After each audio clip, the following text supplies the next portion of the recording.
Yeah.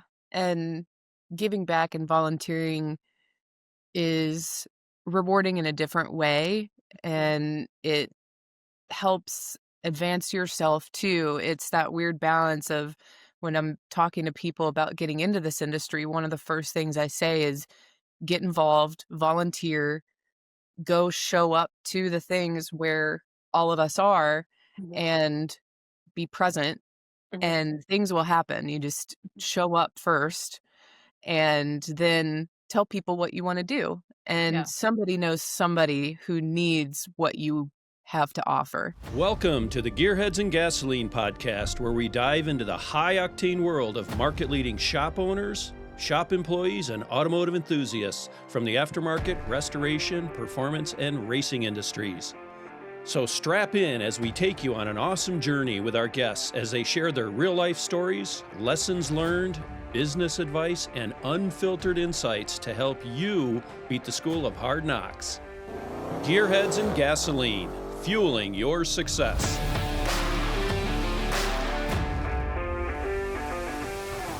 Hello, everyone. Welcome to the Gearheads and Gasoline podcast powered by Redline Oil and AMD. I'm Barry Alt with Motorhead Digital. My co-host is Annette Bauer with Annette Bauer Creative. We're excited to welcome Katie Abraham, Director of Marketing for Ironman 4x4 North America and President of Falcon Dynamic Consulting, to the Gearheads and Gasoline podcast. Woohoo! Woo! Insert the Welcome. applause. Yay, Katie! Yeah. How are you? You I'm sound doing great. How are yeah, you guys? Thank you so much for having me on. awesome. We're so excited to have you here. Um, we always have like a very kind of unique way that we kick off the show. But before I jump into that, I just want to say I'm excited to have a fellow SBN member, fellow select committee member on the podcast. And yes, so giving all the love to our SBN gals. Barry is part of ARMO, and so we're all very heavily involved in SEMA, and I'm super excited to just hear more about what you've been up to outside of what I already know and kind of learn a little bit more about, what you do and all the good stuff. So, with that said, let's jump into our normal start, which is what's your favorite drink? Oh, my favorite drink. So, I'd have to say for non-alcoholic beverages, it's gonna be Arnold Palmer's. Love tea and lemonade. That's my go-to. But honestly, I drink a lot of water Mhm. because I'm habitually dehydrated and I do way too many things to be dehydrated. I need to keep up with my health. For alcoholic, it's gonna be old fashions. Or dirty I hear, martinis. I don't know. Those kinda, like, they're so different, Yeah, they're different. that's why they Wow. have to kinda be their own things. So, is it at a dirty home martini night or is it an old fashioned night? exactly, exactly. I always have both on hand, but we have a liquor store nearby that does this really fun thing on Fridays. They do a, like, uh, scavenger hunt type thing for their select bottles. So every Friday they put out new select bottles and they hide them throughout the store. So you can go and hunt for them, but then they also do new offering tastings at the same Oh, okay. time. So Friday afternoon, you're like, well, we need to go look at something at the liquor store. And you walk in and you're like, hey, let's try this new drink. And of course, it's a nice pour. So you're like, Right. let's walk around and look for booze. And so you end up being there Cool. for like an hour and a half. And my inner marketing person loves it. I'm like, this is Right. brilliant. You're getting them a little sauced. You're having them look for the most expensive bottles that you have. Right. So There when you they find it, they're so excited to have found it that they're like, well, now we have to buy it. Right. And if they don't buy that, they're gonna buy something else along the way. So 100%. Exactly. Exactly. So now we just need to figure out how to translate that over to automotive in Right. people's Yeah. showrooms to be like scavenger hunt for a lift kit. Right. There you Might go. be a Maybe little we hard just to need to start serve that booze. one. Booze Well, maybe if tastings you on add Fridays. booze to it. That's true. That's true. I'm sure you could get some liquor company to get in on that with us. buy a lift kit, get a free bottle of, I don't know, Jack Daniels or something. Right. There you go. So Oh man.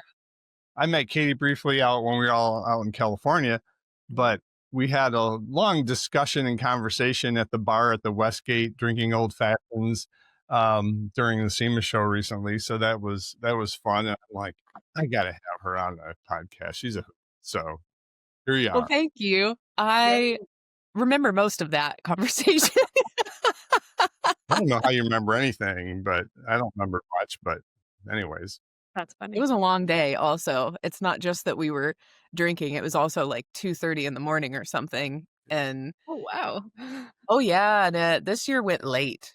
There were It sounds multiple like 5 AM nights. Like I don't, yeah, not me. the first night, wow. 5 AM, and then back at the booth at, 8. So You're right. waking up at 6:30, 7 o'clock. Pretty sure the first night I forgot to rinse the conditioner out of my hair. Like it Okay. was a mess. SEMA, You're like, but it I'm was here. successful. No one knew that I was internally a hot mess. That's the best part. You're like, I look glamorous. No one knows. No one will ever know. I love it. I love it. There was lots of after parties this year. Every single night something was going on, and then there was something after something. Yeah. Go to the banquet and then go to the other party. Yeah. Yeah. And Yeah, the that's what I FOMO, heard. that's the hardest Unfortunately, I part is the couldn't get FOMO. tickets You're up. like, I don't want to miss out on this because I haven't seen this person in so long. And then, yeah, you guys know. Mhm. Yeah, Yeah. I And can't do the, 5 AM, I can't. over I'm like, I just can't, my body is like, "Girl, you need to check yourself. You are too old for this shit." I can't either, but once I get to talking, that's the thing. And if we're having drinks and talking, and at those bars and the casinos, you don't know what time it is Oh, because yeah, everything's so bright. So and then they're my pumping you body's full of like, "Oh, oxygen. it's 8 o'clock at night. We've got plenty of time." Oh yeah. When we were talking at the Westgate, this person would show up and we'd chat with them, and then somebody else would go, and then somebody else would roll in, and yeah, it was fun. So Nice. It um, was. I got Yay. back and looked at my Uber Lyft receipts and go, holy crap! I went here to that party and here to that party, and there. I seriously, Thursday night I went I'm like, I'm at the Marriott, right, in the Fountain Blue. It's down and around the corner, and I go, I don't want to walk over there. So $29 Uber ride to go around the corner. then I had to come back and change to go to the road shop party, right? Because I wasn't going to wear my suit and tie there. Alright. And I'm like, I walked out this door and I'm going, oh, this is closer than the door they dropped me off at. I'm just going to walk back. So I walked back, and then I Ubered over to the Roadster Shop party. So anyways, I digress.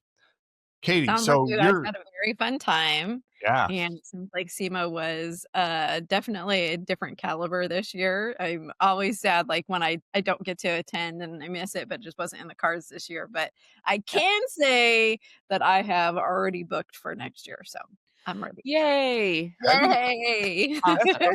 yeah, we missed you there for sure. Yes. I'll leave you with this. When I was flying out on Friday, we flew right over the convention center, and the burn yard was just this big cloud coming up. I couldn't believe it. I'm looking out the window. Actually have a picture of it. It's pretty cool. Right? Yeah. So That's awesome. anyways, Katie, so you're a car person, a 4x4 person. I'm curious how you got into the industry and how you got into the 4x4 side of it. Yeah. So, my dad was a car guy, not big time or anything, just loved cars, big into Land Rovers. So, mainly for the safety factor. But he also had an old 57 MGA, cherry red with black seats with cherry red piping. And that was one of my favorites, but he took me to a lot of car shows. So the car motorcycle scene was from a very young age. But I'm also an equestrian is where my roots really lie. I wanted to be a horse trainer my whole life growing up, and found out that you have to have lots and lots of money so you can lose it all in the process. You can So, lose it all. Okay. yep. went to college my first year for equine science and equestrian administration. So I was like all in. I was going to do the whole thing, and just found out after my first internship that summer where I was supposed to be learning to train horses, I ended up building fences and baling hay. And I was just like, okay, this is not what I anticipated it being Right. like. If you wanted to work on a So farm, you would have went and worked on a farm, right? exactly, exactly. I wanted to learn techniques, how to train horses, how to be the best horseman around. So shifted gears and ended up in restaurant management. So totally random. It was because I was a server while I was still in school, and then they picked me out and wanted me to become a restaurant manager. So I actually haven't finished college yet because they were like, "We'll pay you all this money," but didn't tell me, restaurant management's hard. You work a lot of really, really obscenely long hours. Uh, and that's what led me into marketing. But around the time that I switched from restaurant management to marketing is when I got my first Forerunner. And I still have that Forerunner. It's my baby. I'm going to keep it forever because it really was the thing that got me back into automotive. And I did the whole thing where it was like, oh, I'm just going to put a lift and tires on it. Like It's where it all starts. $40,000 later and 10 years later, and it is not just Right.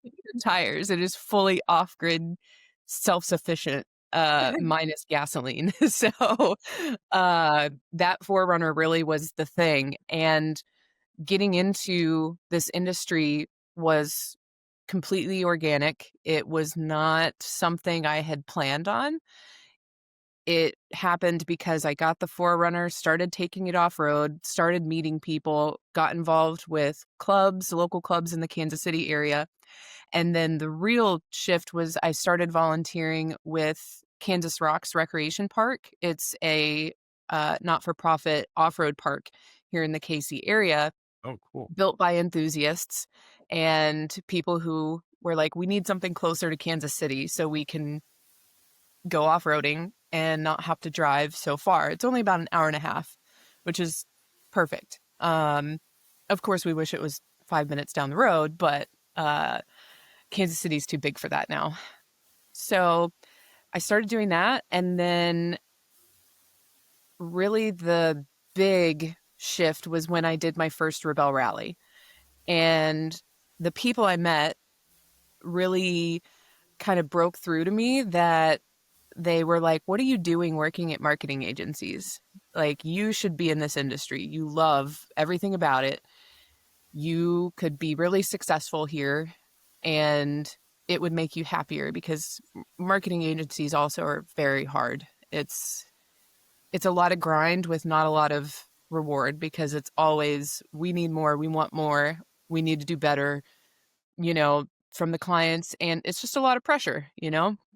Marketing is tough. You guys, I love that you guys are in marketing because you totally get this. Like, Yeah, we do. and so making that shift, I got a new job with Dometic Corporation. They're a huge international company.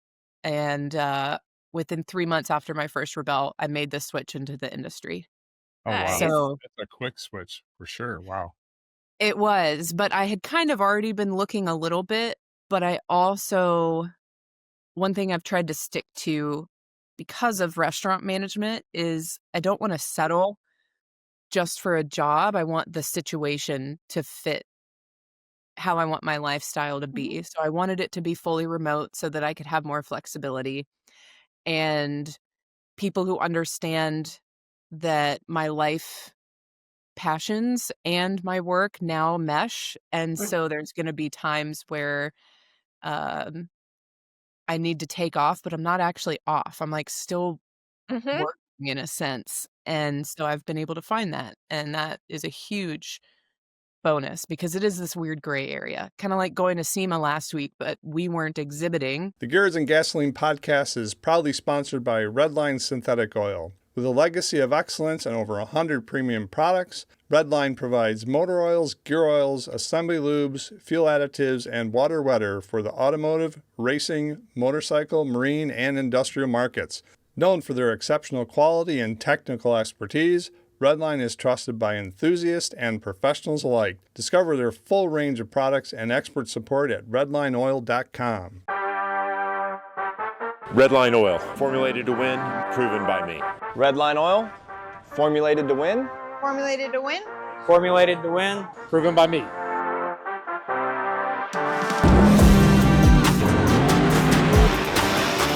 Formulated to win, proven by me. Proven by me. Proven by me. Redline Oil, formulated to win, proven by me. Going to SEMA last week, but we weren't exhibiting, but I still ended up having some meetings for work. And it's like, at what point are you like, do I take PTO? Do I not? Like, where are we with this? So it was a good fit where it went 50-50, it's like, works out. So that's been my evolution. And ever since that 2022 Rebell Rally, I just like dove off the cliff and went hard. These past few years, I've just been kind of evolving and ebbing and flowing and figuring out what I want my life to look like in the next 5 to 10 years and shifting and adjusting based on what I've learned in the moment. And there's been some heavy shifts, but overall, it still comes back to this industry, you people like you, that have helped me build really just a really great life. Yeah. It sounds like a lot in the sense of what I have tried to do, which what I'm hearing you say is that like the last, kind of several years for you have been very intentional, right? Like they have been very intentional, very directed in the perspective of like, I'm kind of getting my footing of where I want to go and what I want to do and where I want to be and how I surround myself. And that has definitely been a big player in my life as well. Those last couple of years, like I said, that's why I have put so much effort into getting involved in SBN was like really like I want to be intentional about where I am in my career. And being really immersed in the automotive space and giving back and supporting it and doing all the things that we need to do. Yes. And so it kind of sounds like that's where you have been. Yes, very much so. And intentional is the right word, very much. And self-reflection and not being afraid to change my mind. Right. That's something that I struggled with a little bit because, you don't want to let people down or, stopping volunteering with Kansas Rocks, who really was that first spark. That was a hard decision. But I told them I want to do more with SBN and I want to go on more of a national level and impact more people and inspire more women and more people in general, not just women, to follow their passions. And they totally understood. And so now, a few years later, I just met with them. They're lovely people to have dinner. And they were like, look, you did exactly what you wanted to do. And I was like, I know. It's kind of crazy how that worked out. Put in the time and the effort over a couple years, and the consistency and showing up has paid off. The thing is, it's interesting because, being on Armo and everything, my wife wonders, why do you do all this stuff? And ever since I created Motorhead Digital back in 2017, I've been in this business for 28 years, but I don't have for a long time there at a job. I don't have a job anymore, right? I really enjoy what I do, getting involved with Armo, meeting everybody from the other councils, SBN, and it's like a big family. I've said that before on the podcast, but it's huge. You feel like you're making a difference too, especially I've gotten involved with the PAC. I've gotten involved with youth engagement. There's other stuff that's kind of spinning around out there. I found out during SEMA that I might get involved in too. So it makes it more, it feels like you've contributed, you're moving the ball forward, right? Mm-hmm. Yeah. And giving back and volunteering is rewarding in a different way, and it helps advance yourself too. It's that weird balance of when I'm talking to people about getting into this industry, one of the first things I say is get involved, volunteer, go show up to the things where all of us are and be present, and things will happen. You just show up first and then tell people what you want to do. And Yeah. somebody knows somebody who needs what you have to offer.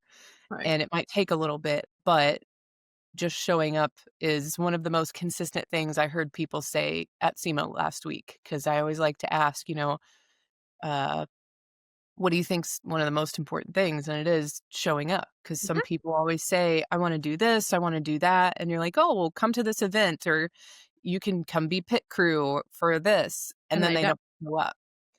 And you're like, well, missed opportunity for you. And then there's other people who are like, I will dust the dirt off your boots if you let me show up.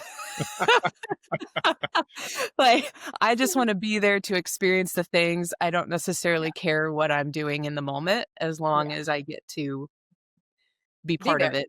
Yep. Yeah. So true story, going along exactly what you said, is how I got started in really like working on purpose-built race cars. That's Mm-hmm. exactly it. So my husband, who at the time then I was just dating, was like, he was crewing for a pro mod team, and he was like, well, I have a race to go to. He was like, do you want to go? And I was like, well, sure. I'm like, I'd always been a fan of drag racing, and I was like, yeah, cool, that'll be fun.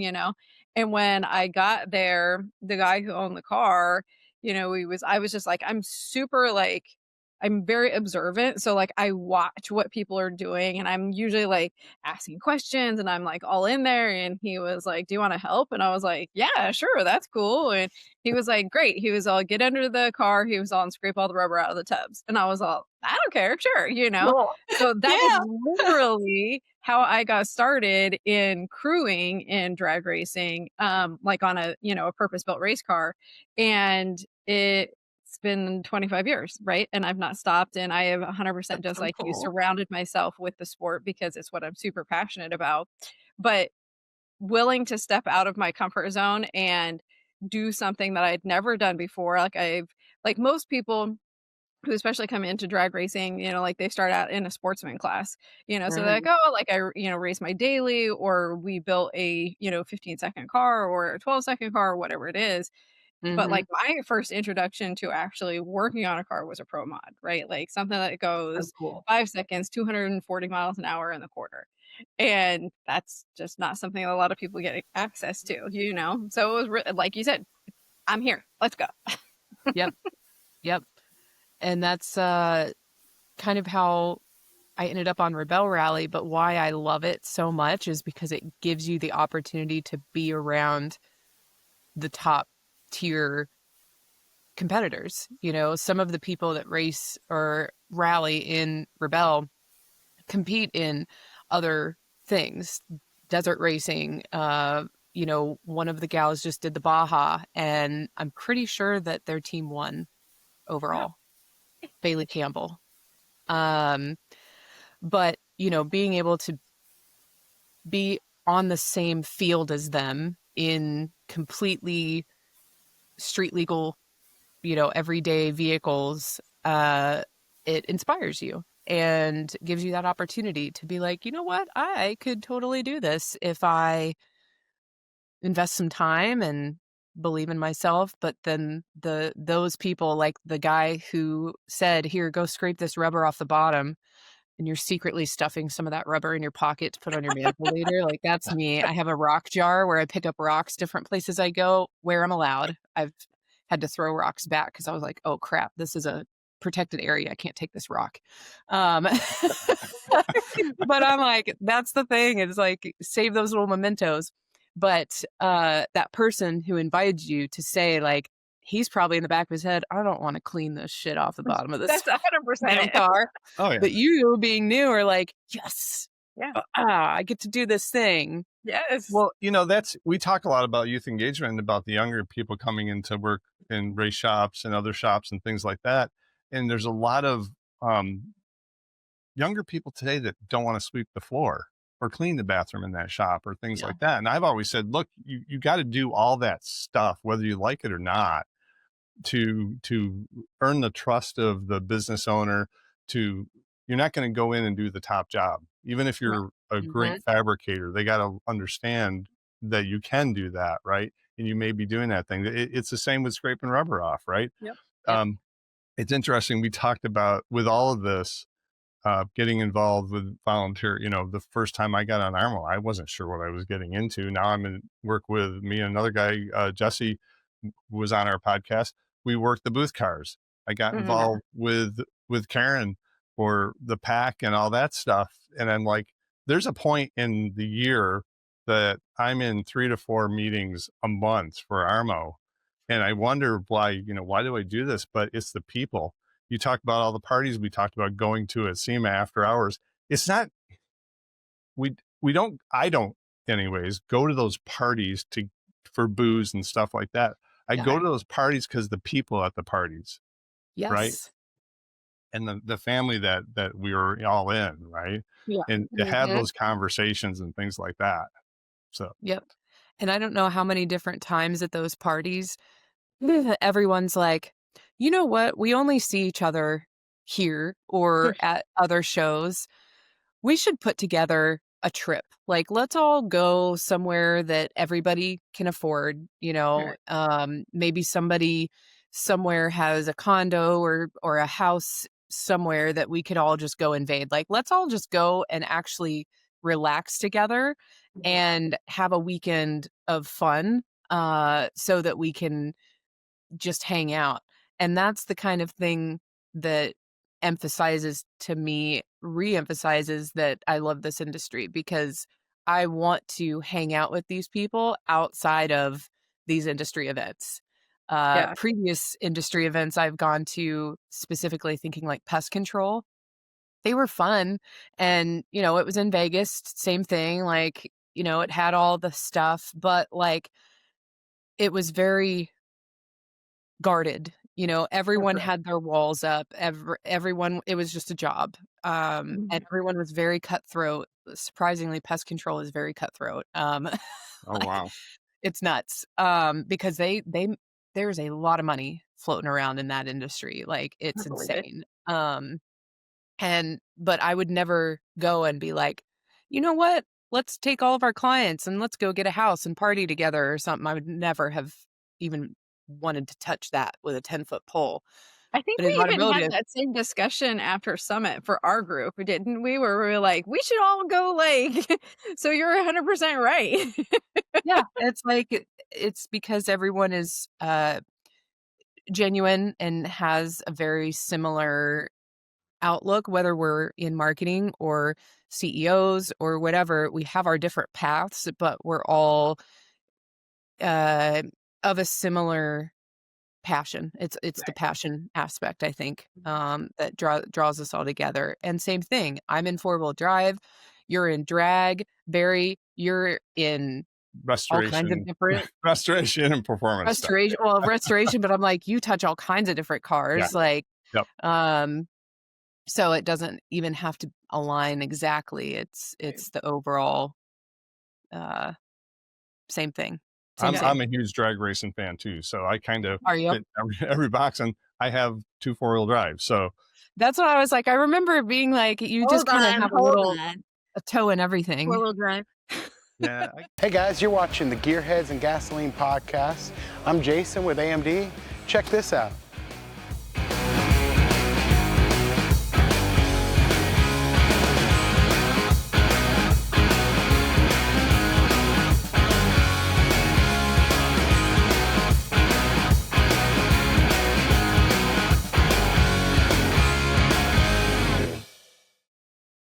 Yeah, I check all the other than motorcycles. Yeah, I have a baby lift.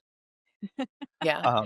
Okay, so that's funny that you say that, Barry. So actually working on a Pro Mod was the very first purpose-built race car that I worked on. But when I actually first got started in drag racing, I actually raced a motorcycle. So like I raced a motorcycle for probably 5 years, crewed with somebody for several years within that. But then I got into cars, the car side of it, and I've never looked back, much to my husband's demise because that's actually how we met.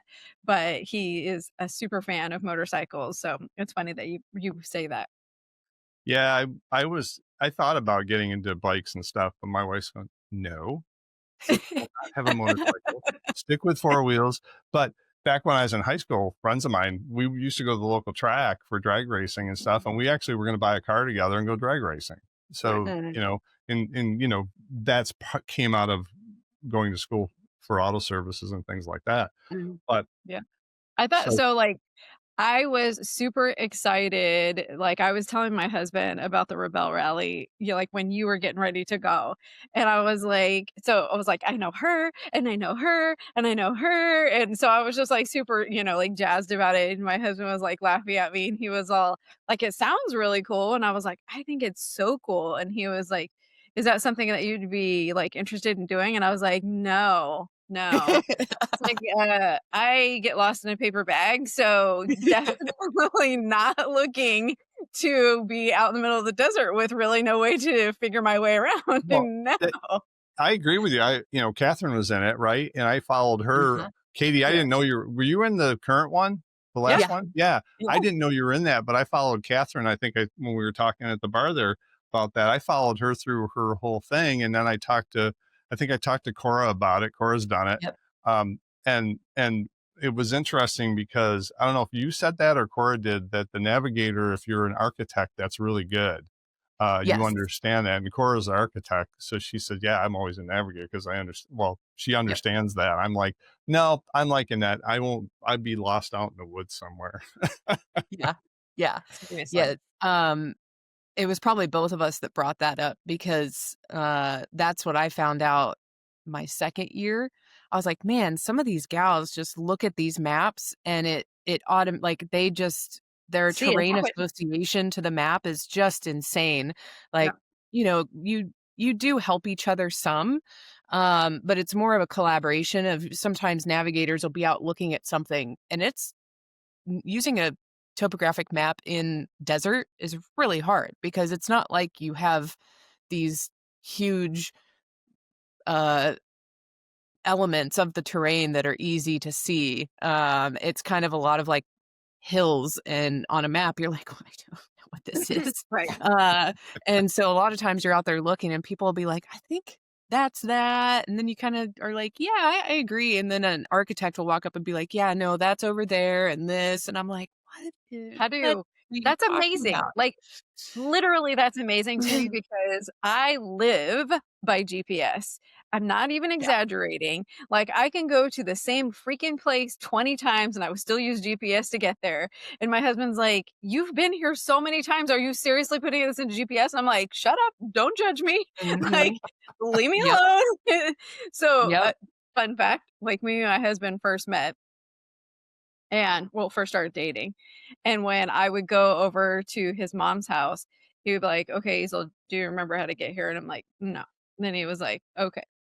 And so I'm a big drinker of Starbucks. And so he was like, do you remember where the Starbucks is on this corner? And I'm like, yeah. And he's like, turn left there. And I'm like, okay. And he's all, go down to, do you remember the Starbucks is on this corner? And I'm like, yeah. He's like, turn right. And I'm like, okay, I am not kidding you. That is how I got to my in-laws house when we first started dating for, I don't know, the first couple of years. Fantastic. So what Rebell needs to do is just have Starbucks checkpoints. There you go. And you would be solid. You would be so good. Oh, that's it would be in. I'm curious about the topographical map. I understand what one is, but when you're in the rally and you're looking at that, is it like, oh, if we go that way, we're going to run into a big wall of rock and we're going to be stuck and have to turn around? Or we want to go this way because that won't happen? I'm curious. So there's definitely those moments where you're like, okay, this element is definitely that. And we should probably run over there because if we start there, we know exactly where we are. So it's more so using those things to identify your location so that you can be 100% sure of where you are. But really, the map is just a tool to help you identify the route you need to go. And then actually getting there is all distance and heading. So if you think about it, maps are surveyed, every 5 to 10 years or more, depending on the area. So there could be elements, and likely are elements, that are on the map or not on the map that could trick you. So the only thing that is certain and 100% true all the time is distance and heading. Using your compass to say, okay, we need to go 105 degrees for 2.45 kilometers. And you know that if you go that distance and then you measure it on your map and you're like, so as you're going, the navigator's constantly measuring, looking at your distance, because you use a separate rally computer odometer that counts to the thousandth in kilometers. So you have that more precise distance. And you're pretty much just following your map, looking at your distance, looking around, making sure that you're like, okay, we've gone 2 kilometers, so I should see this on my left, this on my right, or there may be what looks like a road, or it could be a trail, because they alter the maps heavily. They take like 80 to 90% of the roads and markings off of the map because they don't want it to be a map. They want it to be the challenge of navigating. We should be going this way. And they do put some stuff on there for safety, like highways. And they have maps in the morning where they'll mark them with highlighter to be like, this is a highway. So that way you're not barreling through somewhere and all of a sudden come up on an interstate and you're like, oh crap, what is this? I think that was it you, it might have been Cora, but one of you I know was talking about like the maps, like, and I'd seen like an example of one, like Barry, it is like you almost can't see anything on the map. Like it's so like light, but like for my old eyes, I'd be like, I'm just looking at a blank piece of paper. This is cool. How's this supposed to help me? Yeah. And on top of it, and like I am literally inept when it comes to north, south. Like I'm like, just tell me left or right. Like I can't do this whole north thing. Like north, what's to speak of? Yeah, So- you definitely always want to know where north is. Yeah, Annette, don't feel bad. We go to the mall. We walk out of the store. I go right. My wife goes left. I go, we're going this.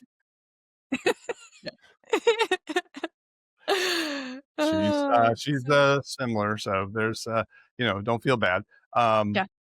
The last thing on a Rebel Rally I'm curious about is, are you all taking the same route, or are you finding all different routes that are available because of the environment you're in? So there's an overall course that they have laid out. Everyone is going to end up going in the same direction because you're still traveling from one area to another. So you're not just hanging out in one spot the whole time. So we went from Mammoth Lakes, Mammoth Mountain, all the way down to Glamis to the Imperial Sand Dunes, and then back up to Needles, California. So we covered all that distance in 9 days. But there are different overall paths that people take. So there's typically 3 different routes, but a lot of times you may be kind of intersecting. And so that's the other challenge is we call them, there might be a fake blue, but it's not actually just a random flag. It's somebody else's. So that's where sometimes there might be like blue checkpoints are the ones that have blue flags. Greens are mandatory because that's where they check like safety. They have medical things like that. They put bulletins up if an area had to be closed or something like that. But there may be flags that are only, 300 meters apart. And Mhm. so if you're coming this way, if you don't check your distance, sometimes you see it and you're like, oh, hallelujah, a flag, because you're having a tough time finding something or you got lost, and now you see something and you're like, Right. yes. And we clicked one wrong blue flag because we didn't check our distance. And as soon as I did it, I was like, oh no, oh, that's the wrong one. And we went around the corner and ours was there.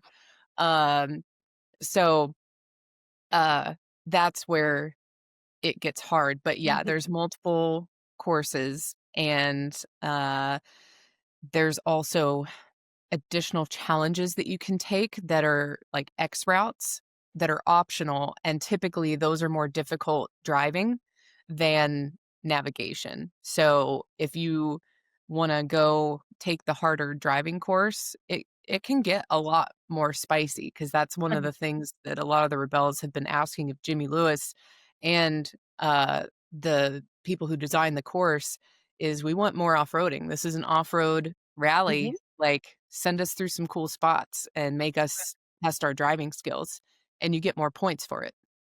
Oh, So cool. Is Yeah. it does it cut any distance off, or is it just the more points? a lot of times it's actually more distance as well. Really? Okay. Yeah, yeah. Or it might be a shorter distance overall, but Mhm. because of the terrain, it's going to take So you two longer. times as long. Right. So Like lots of time management. Time management is like the thing. There were times where we were coming up on the finish line or different checkpoints that you have to hit by certain times or you right. can't get more points. And we were sprinting out of the Yeah. car to get to it with a minute and a half to make it to that point before it closed. So it's like the layers of the game are so Yeah. deep. We could talk about it for days. That's awesome. Like, I can do the whole time management thing, like, good, I'm there. Directionally, I'm screwed. Well, so that I learned more about the Rebel Rally than I thought I would today. That's awesome. Would I do it? Probably not. It sounds like the Great Race too. A lot of things are seem very similar. I Yep. know people that have run that. We actually have a 5-time winner right here locally of the Great Race. So, and there's no GPS. They have this funky clock on the dash that they use and Yep. stuff like that. Um, so it's pretty cool. You were mentioning that to Annette and me about doing marketing and that it's tough, but you're a director of marketing. So I kind of like shook my head with that one, but we were both, I run an agency, so it's a little different. Yes. So I actually just recently stepped into the director of marketing role with Ironman 4x4, which is super exciting. Yes. I started on with them as the senior B2B marketing manager to really build out that side. They'd never had a B2B marketing manager specifically to Mhm.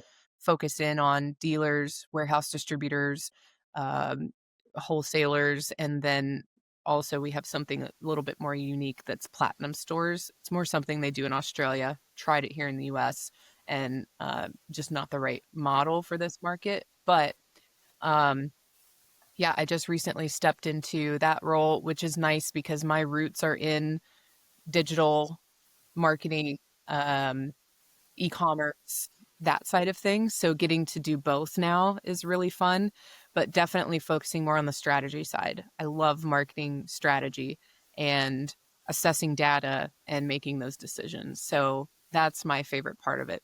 The part of marketing I didn't like was the agency side Mhm. and the uh, ever evolving misunderstanding of marketing and data and people who wanted the data to be black and white. And I'm like, marketing is never black and white. And anyone that tells you any otherwise is lying to They're you. a liar. They are lying. It is, there's, especially now with AI and all the different platforms and their attribution models, like there's so many, it's another thing. There's so many Yeah. layers. Yeah. And uh, so not working with multiple clients and trying to explain, different things that they don't fully understand in a way that makes sense. I was exhausted with that. So working with one company and being on the inside and now being the person working with the agencies Yeah. is super fun because I'm like, I understand you. I promise to be nice to you. But I'm also going to make you do everything I don't have time to do because we're paying you lots of money. So Right. Today's podcast is sponsored by Annette Bauer Creative. At Annette Bauer Creative, we understand the power of visual storytelling in transforming brands and driving growth. From capturing the essence of your products and services to showcasing the unique solutions you offer, our professional imagery and reels help bring your brand to life. Fuel your brand and ignite your vision at AnnetteBauerCreative.com. It's crazy that you like what you're hitting on. Like I have so much experience in this perspective because like I work for an agency and we have a constant fire drill, right? Like yes, everything is a fire drill. Like yes, even when I plan out, because I, build all of our schedules and I build in cushions for those and, all the things like even with all of that, it's still this constant fire drill that you are not wrong. It is just mentally taxing. It is exhausting. And although yeah, we have some really great relationships with our clients at the same time, like it is just it's a lot. And it definitely is, hmm like in my situation, like we represent an industry as opposed to a company. And I have worked with other companies before where you just have like a siloed company, which truthfully is my preference. Like it makes it hmm easier for you to be able to really service that industry or company when you can solely focus on them. And yes. being in an agency, that isn't always the case, right? Like you're always just like hopping from one to the hmm next. Yeah, very much so. And uh, I was, when I left my last agency, I was also in leadership, but because I had the relationships built with some of my customers, I still had like 8 of our top customers, as well as I was leading a team of about 12, and I had the entry level students. So the one thing I really loved the agency and the people I worked with and all of that. It was just the work itself and the dynamic of agency was too much for me. I care too much. And so my Okay. anxiety was just always like, I was always like, I'm not doing enough. I need to do more. Oh, they're going to be pissed. Oh, this is all, that whole thing. But it was great because we would bring students in and we would hire them based on their personality, based on their cultural fit, and then, build them up and getting to be that person who was their leader and developing them from a very personal perspective and getting to know them as people while helping to bring them into uh, their career, Mhm. adult career life and, things to look out for. Don't get taken advantage of, but also like Work work hard. hard. Don't work hard. If you don't understand something and then you don't ask for help, I'm going to be pissed. Right. Like, I'm going to be like, well, then what are you doing? Right. So accountability is really important to me, on both sides. So it was a lot of that, but, I miss that piece. But all of that while trying to manage those clients and the emotions of all that, like it was a lot. But Mhm. now where I am, I had so much experience that has given me a leg up to where it doesn't even matter that I don't have a college degree Right. because I have so much experience and knowledge from working with all these different clients in all these different industries and business sizes, from clients who would spend $500,000 in Google ads per month Right. to people who are like, we have like 30,000, and being able to balance the challenge of both of those and how to help them be successful Mhm. was like, uh, I couldn't have asked for a better leg up. So as much as marketing agencies are not a good fit for me anymore, Mhm. as well as restaurant management, would never do that again. Well, uh, ever, ever. But I learned so much and people management skills from restaurant management and being able to work with the people who have worked there for 25 years who are set in their ways to the young kids who could care less about their serving job because they're just there to make some extra cash. Moving like it really has set me up to be a better leader because of those experiences and the different people and the challenges and the frustrations, Right. the hard times. Yeah, I can definitely, as far as the agency side of it, right? When we worked for anybody and everybody, it was tough. Niching down, working with the industry that we're in now is cool, but there's still a difference between working with a restoration shop versus a performance shop versus an e-commerce store. I still have to juggle all that, right? But one of the biggest struggles is, even on the some of the data, we have some great numbers for social media reach and engagement and things like that. But you have a client that says, well, you can't tell me that because somebody clicked my profile link and went to my website, they bought X. So there's, you can show all this great data that we're moving the ball forward, but because they can't correlate that to actual sales and they're telling us numbers are great. But because there's no connection like Google Ads, something like you can kind of track that. It's tough. It's just like, dude, It is. It is. We're getting the job done. I just, it's tough. We're actually going through that exact exercise right now because there's only so much budget that we have. And of course, we're trying to keep a certain percentage of our marketing budget with our revenue. And when assessing needing to move some of that budget because there's a new initiative that I want to jump on that is going to benefit us from an organic perspective to rebuild some ground that we've lost in some areas. I don't have anywhere to pull that budget from right now. And so, we can't just amass it out of the air unless we all of a sudden increase our revenue. So you're not the trying to federal move. government. You can't just print money.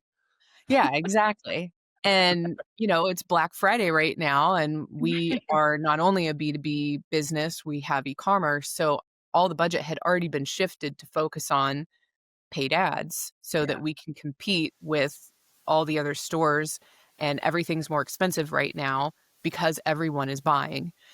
And so being able to look at social and bring the correlation back around, we're now looking at working through our assisted conversions and really tracking that down to see, what percentage does social media actually account for of the final sale. So that's the exact exercise we're going through right now with our agency, because we know that social is crucial, uber important, but we really could use some additional budget for other initiatives. And how do we weigh that? Because we're still also working through some data cleanliness issues, because we changed ERP systems, we changed website systems, we had a lot of changes. And so, just like we're talking about, those different systems look at data differently. So, so your metrics are different. Yes. And they're cleaner now than they were. So, sometimes looking at year over year isn't always reliable. So you're like sitting here and you're like, okay, let's crunch the brain and try to figure out what does social actually account for? Can we pull some of the money from there without negatively impacting everything else? Because we know social is so crucial to that top of funnel and bringing people in and reaching people. And can we also pull some of the budget from paid and just go into overdrive with organic? But, you're not going to reach as many new people through organic because of the algorithm and how people find you. And even if your content doesn't do well, it's, there's so many layers to everything now that it's hard to stay focused. And exactly what you're talking about, Barry, like trying to guide these people. And now with the addition of AI, I'm just like, Yeah. props to you guys for working an agency, because I didn't have to deal with AI really. Like, that's just, now SEO is even more important, but trying to convince someone to invest in content SEO for and their website. AEO and Ugh, GEO, figure And out all those new yeah. acronyms, like, and also look at your Google Analytics. The yeah, last month, since June, has changed, and the last month has changed a lot. yes, It's like looking at it going, why did direct traffic go up so high? Organic Right. used to be higher, right? And when you go look at research, I've been doing it, I've been digging into it. You look at Google Analytics GA4 and go, direct traffic, what is that really? Oh, it's a bucket we just stick stuff in. Right. yeah, And What that's all the? part of that change that they made, that Google made with the GA4. Like, that thing has not been helpful for anybody. I don't care who oh you my are. gosh, Yeah, I direct miss and the old unassigned. analytics. That's another bucket they don't know what to do with it. So like Right. so you're trying to explain to your customers, because we do a ton of organic, right? So Yeah. we want those organic numbers to be up. But when I go and look at Google Analytics in the last 30 days, it's 75% direct. It's like, Yep, But where did it come from? yep, yep. we're actually We looking at And other platforms to track data and things like that. But anyways, yeah, yeah, we've been you're really right lucky to 100%. yeah. We've been really lucky to have put in a lot of legwork this year to where that has not been as big of an impact, mainly because of some of the setup that we have with the attribution within our GA4 and our tag manager. It has not shifted that direct quite as much, but we Sure. have had some issues with unassigned traffic Yeah. and having to go back in and switch. But we also switched back our email marketing platform. And there was one thing that the one of the UTM parameters was wrong. And so Mhm. it was not placing it in email bucket. It was Mhm. placing it just in um unassigned, and it Mhm. was just one thing. So it's those little, like, one word change in how marketing, and many you're like, hours do you "Well, now our spend data for figuring these that 2 out, months right? is left." Yeah. Yeah. How much time you bang your head against the wall going, what? Anyways, All right. I wanted to ask you about, I'm going to shift here a little bit, because you Yeah. had mentioned on your intake about education and educating people on the 4x4 side of it, the industry, things like that. Tell us about that. Yeah, so, that's a whole other part of my life that I've really been investing more in, and specifically this next year, my goals are specifically around education and being an instructor at a higher level.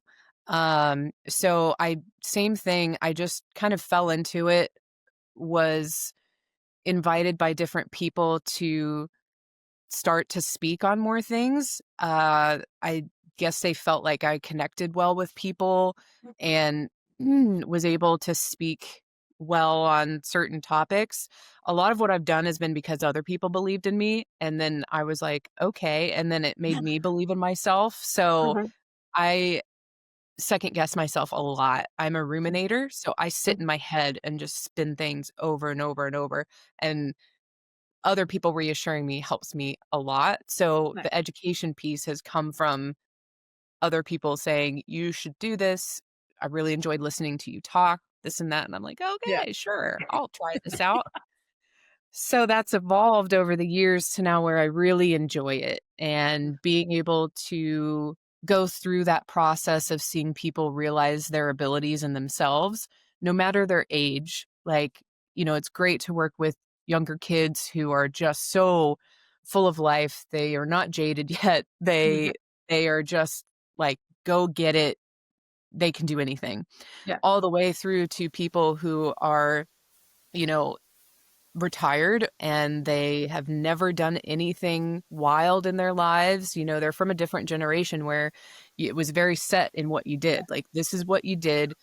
you got a job, you worked there for 35 years, you had kids, and that was it. Like that was their whole life. And now they're coming out, and a woman I just met at one of my last trainings a few weeks ago, she was a teacher, and she's never been camping. She's never done anything like this outdoors. And she showed up to this 4x4 recovery and trail mechanics class and was just sitting over there with her pad and pencil and was writing everything down and was just like, I have no idea that this was even a thing. Like, I learned so much. I'm teaching them how to do a double line pull on a winch. Like, not beginner stuff, Right. My beginner classes are like, this is a winch. This is how a winch works. There's gears and the drum and all these things. So like, we're past that. And she's just, her eyes are so bright. So that is what has led me to really want to invest in that. The other piece is that for a time, I really wanted to get into racing and being a co-driver because it's cheaper than being a driver. But then I found the amount of time I was gone from home, the amount of money I was pouring into it versus how far I was getting, and it just wasn't the right balance for me. Really, a lot of it was the time. I was gone for work, I was gone for that, and I was finding that I was gone for almost 6 months straight, and I got home and I was like, I really miss my guy, my dogs, my family. Like, I need better balance to where I'm not gone all the time. 'Cause it's not the same. It's grind, constant. And racing is, you don't get much sleep on race weekend. Like, it's back-to-back stuff. And especially I got into stage rallying, and that even more so than other things was like, you've got to double check your pace notes, and then you're going through the pace notes with the recording of your recce on your GoPro to double check your corners and make sure that everything is timed right. And like, I slept maybe 3 hours the entire weekend. And so that's just a different level that I'd maybe gotten into it in my early 20s, probably would have been all for it. But now I'm like, I want to be home. I like sitting on the couch every now and again with the dogs and doing absolutely nothing and eating popcorn and maybe some Twix bars. Like, I need to be a vegetable sometimes. So instructing has led me back to that, to where I have better balance for what I need to meet my career goals and this side quest while still being able to be with family. I love but that. Back around to the instruction side of it, I currently teach four-wheel drive driving, recovery, basic trail mechanics. That is a piece of it that I'm really focusing on this year, because I know a ton about Toyotas, but other vehicles, I know the general functioning of them, but I can't walk up to it and say, oh, this is a 2018 JLU. I know that they have these problems, and just having that seat time basically from the mechanic standpoint is something that I'm working on, because it does matter from an instructor standpoint. But there's a group called the I4WDTA. They're the International Four-Wheel Drive Trainers Association. And it is a group that is working to set the standard for four-wheel drive instruction, because there's a ton of people out there that teach, and there's no like set standard, like in other things, there's a government body that says these are the standards that you have to meet. In four-wheel drive and a lot of automotive things, there's not that. So the interpretation of what is safe and what is right is very broad. And you meet a lot of people and you see them doing things and you're like, oh my God, that is not safe at all. Especially in four-wheel drive. Today's podcast is sponsored by Motorhead Digital. Motorhead Digital are digital marketing experts for your automotive aftermarket, restoration, performance, race, and restyling shop. They help you supercharge your shop's website, social media, and entire online presence to attract those badass customers you're looking for. Check us out at motorheaddigital.com. Doing things and you're like, oh my God, that is not safe at all. Especially in four-wheel drive. Yeah. Like, Especially in four-wheel drive. I just talked to my husband and his best friend, you know, like, and both of them when they were younger were like avid like off-roaders, you know, like they're just like go four-wheel driving, go do like whatever. And like some of their like they call them missions. When they would go on their mission and they explain it, I'm like, I'm pretty sure that that's like the recipe for death. Yeah. Yeah. And they were like, no, it's fine. And I'm like, no. Yep. Yep. So that's exactly the reason that they're trying to set this standard. And there's other really great organizations that are trying to do the same thing. You know, they're not that they're the only one, you know, there's a ton and I'm involved with a couple of them, but they specifically have been able to build a great organization that has a lot of very high reputation internationally. And so I'm going back. I tested it with them in 23 and I missed it by about 3 questions or so. And so now I'm going back this fall to test again. But their test for certification to become a certified trainer with them is intense. It's a week-long exam, hands-on, at their facility.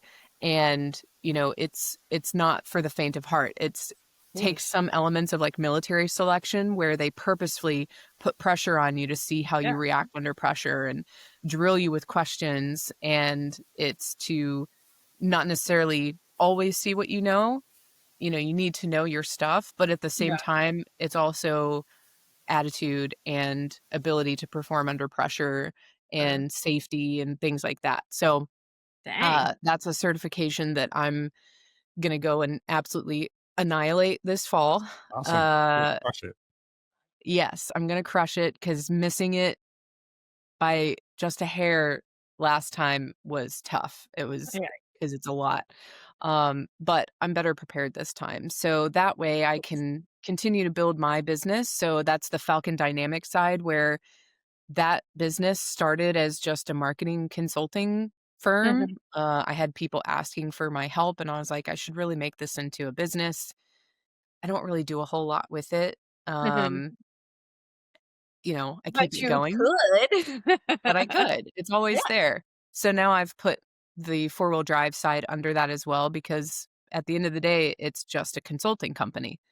And so I can do both, but focusing on that four-wheel drive instruction and looking at a lot of different levels from 101 local classes focused on women all the way through to I would love to get more involved with military contracts and helping to go and instruct these special operations where they need to set up very specific scenarios and they need to know how to handle recoveries or driving in this specific terrain.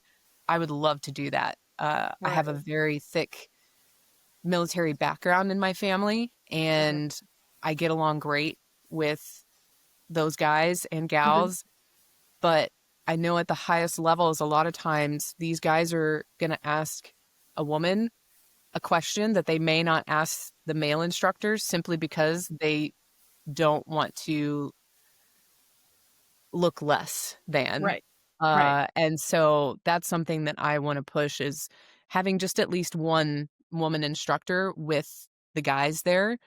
And as there's getting to be more women in special operations groups, you know, just broadening that depth. It's not super feminist. It's just simply factual. You know, I have vets that will talk to me about things that the guys will come over and be like, I've never heard him say that before. And I'm like, I know, bro. So, long-winded answer to my four-wheel drive instruction pieces, but it's very dear to my heart. And the satisfaction piece of it is very high for me. So That's good. That's good. I mean, like, you know, like that's a big part of giving back, right? Is not only does it fill your cup, but it fills other people's cups too. So, Mm-hmm. it's like that full circle of what we talked about of being involved in an industry or involved in a sport or whatnot, where you're able to not only really kind of hone in on what lights your fire, but also about how you can give back, make an impact, and continue to thrive in that space. Mm-hmm. We all have a I have to pay the bills job.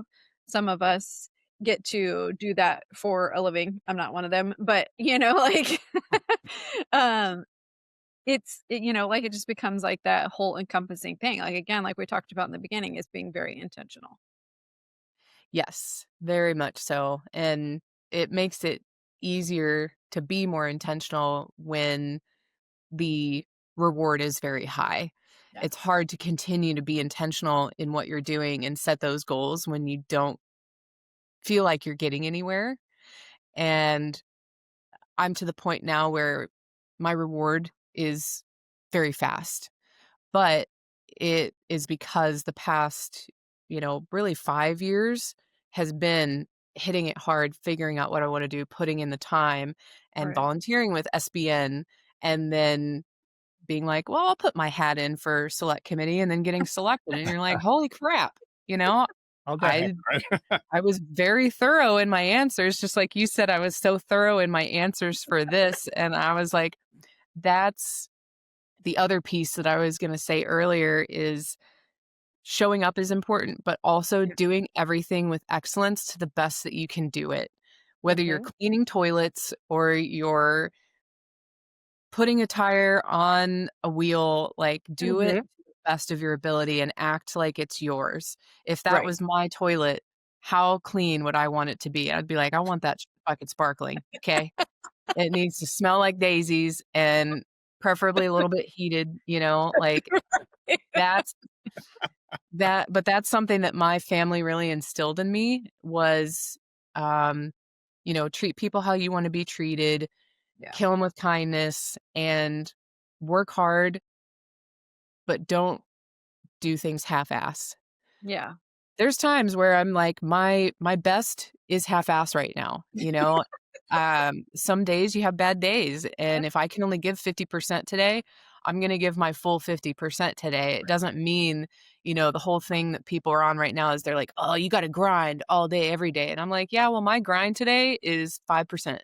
Yeah. So, that's the best I can do today, but you're still gonna do it." Yeah. But You still showed up. yeah, still showed up, still gave your best, Yep. but doing things with excellence is so key. Yeah. That's the piece that really sets you apart from others is people are like, well, they had the same task and man, like she just or he just absolutely crushed it. Like, Right. so yeah, trying to do that. Not always successful, but We're human. we're Yeah, human. we're human. Exactly. I had a mentor that used to, would say, "Good enough's not good enough." You have, Right. you get that mindset. Oh, it's good enough. You get that mindset, then everything can turn to crap after a while, Yeah. right? Yeah. So, anyways, Yep. Yeah. Oh, man. Well, I can tell you, I have more experience with you than Barry does, and I've absolutely loved all of our time together, getting to know you better through SBN, spending time with you at the summit. Just in general, like I think that you're a super cool person. I love everything that you do within our industry. Thank You give you. back, you educate, you're passionate about it. Like I'm honored to know you and to call you a fellow select committee member because that's kind of a privileged thing for me right now is to be able to have that time with all of you ladies and for our industry. But Yes. as we kind of wind down for our podcast, we do what we call a speed round.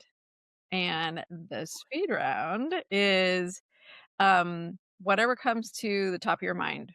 Like just don't think too hard on it. I'm gonna ask a question. Tell me what you're thinking, right? Okay. So, Okay.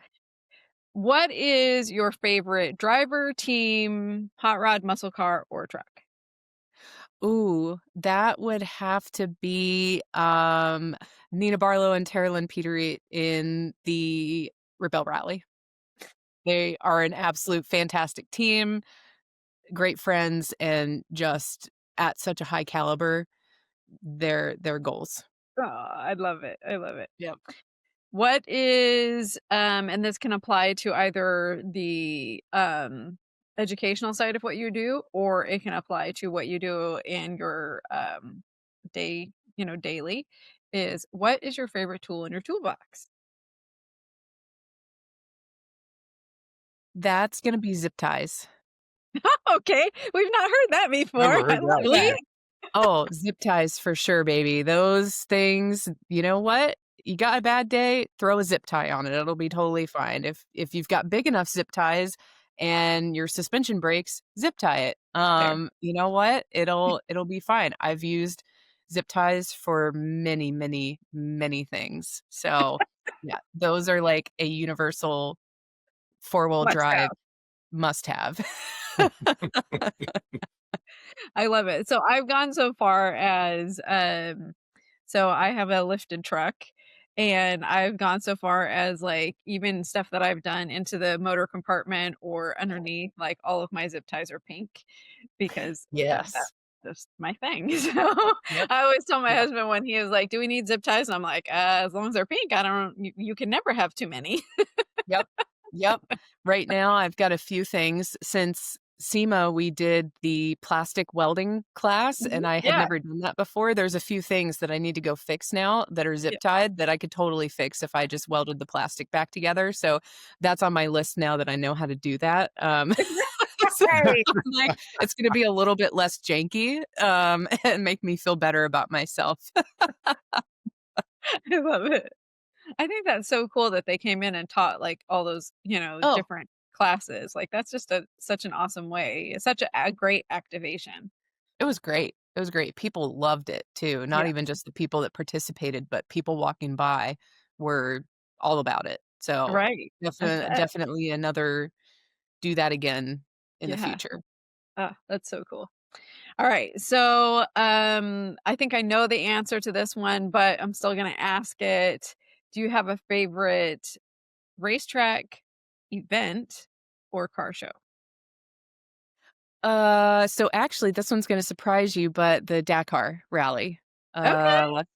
That is a goal of mine. I would love to compete in a Unimog on the Uh-huh. Dakar someday and take that big beast of a basically semi truck and just bust it through the dunes. I Those love are, doing I've watched driving. that. I'm like, you're driving those trucks through the dunes? You guys are Oh, nuts.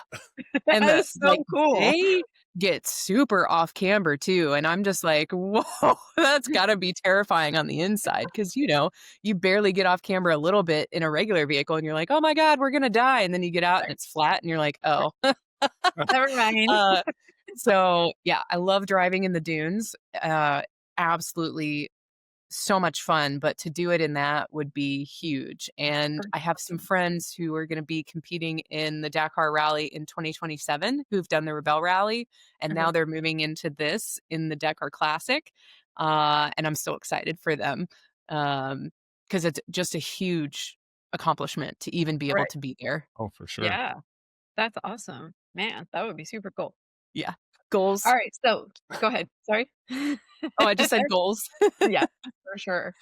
All right, so last question. This one kind of stumps everybody, but what's the best advice you've ever received and from whom? So I think the best advice I've ever received was from my mom and dad, and it was to kill them with kindness. I think that is so applicable in life, but Sure. especially in business, Yeah. because we're so quick to want to defend what we're doing or support what we're doing in business. But taking that moment to listen to other people's perspectives and then reply kindly Right. and with compassion, even if you're doing it in such a way that's kind of like a fuck you. But you do it with like a compliment sandwich and you're like, I really appreciate what you're saying. Yeah. I think that this is wrong or that, I think Right. that this could be done this way. But the worst thing anyone's ever going to be able to say about you is that you were too kind or you were Right. too nice, Right. and it goes a long way. People want to work with people who are nice and Yeah. kind and respectful.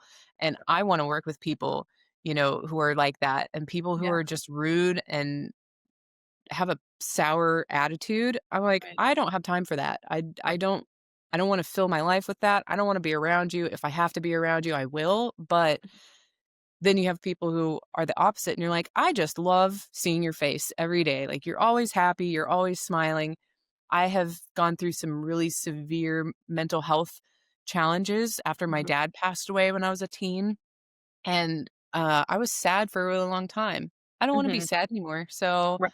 um negative people make me sad. So I'm like, Right. I don't have bye, time for that. Yeah. bye. Ugh, ugh. Like Yeah. just get that away from me. Yeah. So You yeah, have to kill 'em it with sounds like you kindness. have to prioritize your like you said, your mental health. You have to prioritize what works for you and what serves you, Yes. right? You can't help others if you don't help yourself. So you got 100%. to take care of you and do the best you can, and then you can give back so much more. And I'm so lucky to have had such great family, and everyone is just so kind and would give anybody the shirt off their back. And I Right. hope to be able to do the same and pass that along to as many people as I can, because it's makes life extra special. Yeah. No, I love that. Yay. Absolutely. Love. Right. Well, everyone, thanks for tuning in. Katie, thanks for joining us today. This is really fun.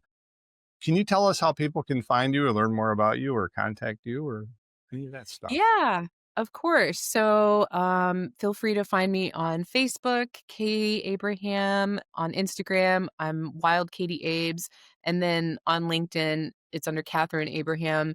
Feel free to reach out to me. Um, Always happy to talk to people about anything, my journey, getting involved in the industry. If you need someone to teach four-wheel drive classes, if you have questions about marketing or life, whatever, happy to do that. Mentoring is another part of things that I do, not full time, but uh, having a go-to person to chat with. So Love yeah, that. Yay. Katie, Awesome. you're awesome. I'm so thank excited that you got you. to join us. And Yes. yeah, when Barry was like, "What do you think about having Katie on?" And I was like, "I love Katie." Thank you so much. You guys are so nice and have just such nice things to say. And it means a lot to me. And being able to be on was great. And I think it was a lot of fun. So Yes. thank you so much Yeah, for having thanks for me. joining us on short notice, by the way. Yeah, Right. yeah, no problem. That's the nice thing of building this more flexible schedule is, I'm gonna get off here and get some breakfast and get to work, and then I'm good to Go for go. the rest of So the yeah, day. yeah. Work the rest of the day and they play with the dogs for a little bit because there's been a few times they were out there and I could hear them yelling at me and I was like, oh, not right. But Soon. I have Hold on. 2 Belgian Soon. Malinois, so they're high maintenance. High They're a lot. energy. Oh my Yes. gosh. They're too smart for their own good. True. Well, again, thank you so much for joining us, Katie. Thank you, everybody, for tuning in, listening, watching to Gearheads and Gasoline podcast, where we are fueling your success. We know you don't want to miss an episode, so don't forget to smash that bell so that you get notified of every new episode. Click that like button, leave us a comment, and share with your people. And visit us repeatedly. We love it.